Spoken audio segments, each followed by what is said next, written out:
What's up, Cowboys Nation? Welcome back to another video. Today we're going to be breaking down Dak Prescott's MVP performance in Week 10 versus the New York Giants. So be sure to hit that like button and subscribe for more Cowboys content. But without further ado, let's jump on in on Dak's incredible performance against the New York Giants. So before we begin, we got to take a look at this first drive. Obviously, the first drive, the Cowboys moved the ball pretty well, but they got stuck in the red zone, and they ended with no points after going for it on 4th and goal, as we're going to see here in a bit. But this is that concept that I talked to you guys about in my pregame prediction, my postgame reaction video, about when the Cowboys don't attack vertically or they don't throw beyond the sticks where they actually need to accomplish the amount of yards they need for whether it's a first down, touchdown, whatever it may be, and instead they attack laterally, horizontally, they struggle in the red zone. So let's take a look at this play. CeeDee Lamb's going to go in motion. He's going to get set and shoot to the right. This play doesn't even go across the goal line. It's thrown to him at the 4, and he gets tackled at the 2. Let me tell you why that's not really successful, not really working for the Cowboys. Basically, if the Cowboys don't throw into the end zone, they're not really that good. And this concept right here is giving the ball to CeeDee Lamb, not across the goal line.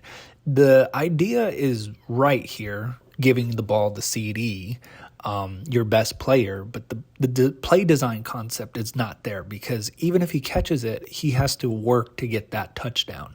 And you'll see later in the video when they do score touchdowns, they are thrown beyond the sticks and they're thrown beyond the goal line so that if it's caught, it's a touchdown. And it doesn't mean that if he catches it, he's going to have to work to get 5 yards in. So again, idea is there for CeeDee Lamb, your best player, to get the ball, but you got to throw it in the end zone if you want to give him a chance at a touchdown. But on the very next play, they do this concept that I'm talking to you guys about. They throw it into the end zone. I mean, at this point, there's no choice, right? You're 2 yards away from the goal line, from the end zone. And so the concept is there. I like it. Do I want it to be another player? Most likely. But the concept is there, thrown into the end zone, and this is just well defended by the Giants, and this was the only where Dak could throw the ball. And then, as you guys know, next play, they go for it on 4th and goal. It's a run. They don't get in. Moving on to the next play, this is an MVP performance from Dak Prescott, but in all fairness, I want to include this because this is the interception.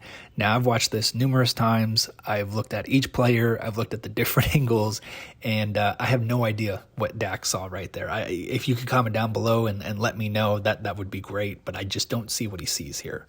And sometimes Dak is vulnerable to this. He'll fall in love with that first read, and no matter what he sees, no matter how it progresses during the play, if he sees something pre-snap that he loves, especially that first read, there's no denying he's going to let go of that ball. It's a little bit of a weakness on his part, and it just catches him here because he doesn't look anywhere else. He stares down Jake Ferguson and never sees number 28 for the Giants, and it leads to a pretty easy interception.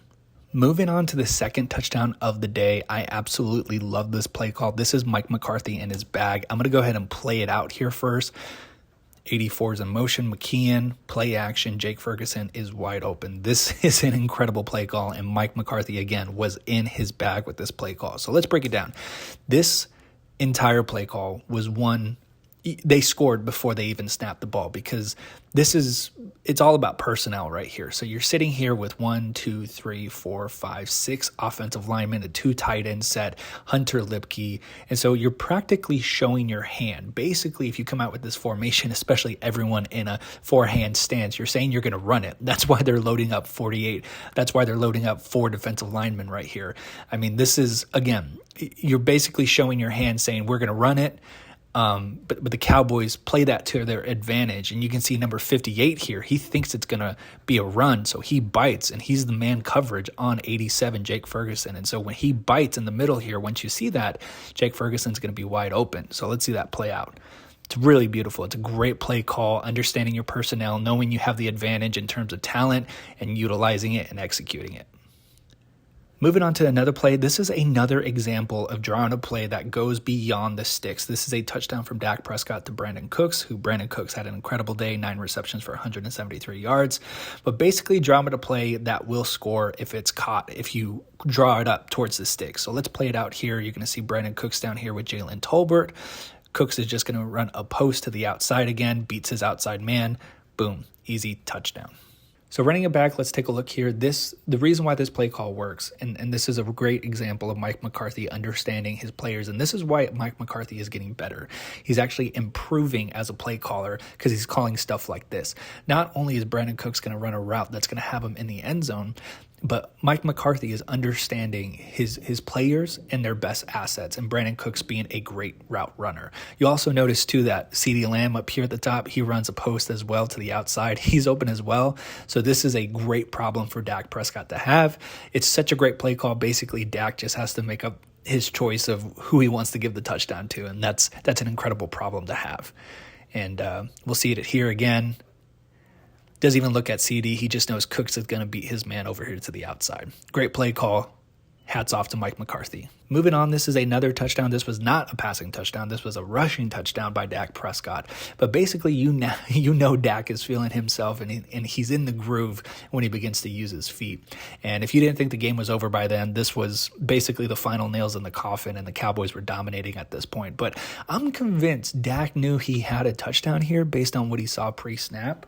Basically, you're in the red zone. You're at the 11, almost the 10. Look at all this open space right here where my pointer is talking about. Dak is already seeing this pre-snap. So you can, and I'm convinced, I'll show you here in the next few frames, but basically all that open space, he snaps the ball almost immediately. He sees that open space, attacks it, runs it in for a touchdown. Now let's break it down. Let's see what he saw. Obviously, he saw the open space here, but he's going to read number 27 this entire way. If you see it from the other angle, you can see Dak just singling him out, just totally reading him and seeing what he's going to do with this open space. And so as the play plays out, basically you'll see number 27 turn his hips on CeeDee Lamb, and that's immediately when Dak Prescott takes the ball and runs it up. You'll see it on this other angle. It's a lot better. But look at, sees the open space, right? Sees the open space. He's looking to his left to read number 27. As soon as he turns his hips, boom, immediately runs in for the touchdown. Dak knew. So moving on, this is the Dak Prescott to Michael Gallup touchdown. When I talked about the play of the game and I posted that on my social media, I put the reverse touchdown for CeeDee Lamb, but this is arguably up there. This is really nice. And again, this play excites me because this type of coverage happens because CeeDee Lamb and Brandin Cooks are having big days.